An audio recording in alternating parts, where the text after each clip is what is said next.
Thank you so much for jumping on the Zoom with me and talking a little bit about the campaign we've worked on and sort of what your program. Will you tell the audience where you work and what you do?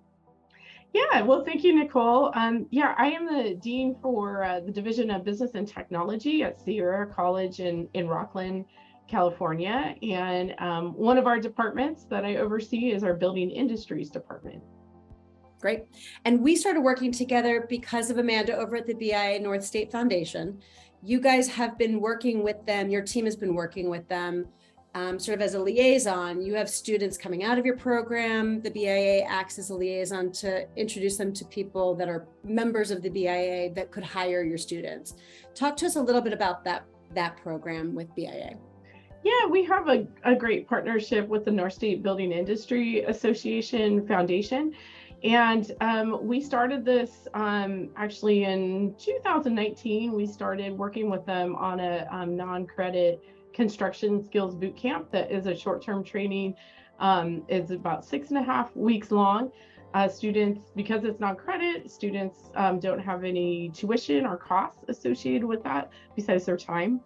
And we worked with the North State Building Industry Association, BIA, from really the conception of the idea for the boot camp and the design of it to we work with them. We have a partnership with them to help recruit students for the boot camp and then bring in employers during the boot camp to do site visits, to share different presentations and demonstrations about different trades, and then also to do mock interviews and resumes, and then hire students into work with these actual employers. So, and that's sort of where we came in as the DNA agency. Was I know that Amanda had mentioned that there were struggles with trying to find students during the time of COVID when everything was digital. There was a struggle to find new students to come in, and you guys were at a place where you were open to trying new things, and we came in with a digital program with banners and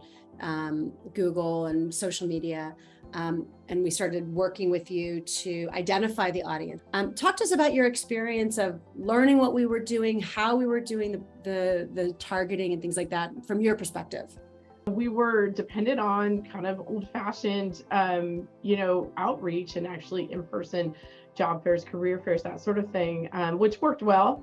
But then during pandemic, and we actually kept our boot camps going, even though they were in person. They're considered essential workforce. So we were able to keep the training going and students getting employed in the workforce. But what we found, it was harder to find the students because, we didn't have in-person events going. And so when we started working with you, it really gave us the opportunity to do some, digging into who are our students, who are we trying to target, who have they been in the past, and, where can we find more students like you. Helped us to find ways to reach those students. And I would recommend for, other colleges and educators, looking to connect with these students, just to be creative on how to find it. It's just a different way of looking at it. We're often used to working with our existing partners. So our K-12 partners, our industry partners that we're already working with, which are wonderful. And we still want to continue to do that. But there's, there's a whole audience of potential students that don't even know we exist. And so you really helped us to connect with them. We saw, we have already seen an increase in our enrollments after working with you, and we're excited to see the future with our other departments now that we're seeing what's working so well with building industries and how we can increase that in our other departments as well.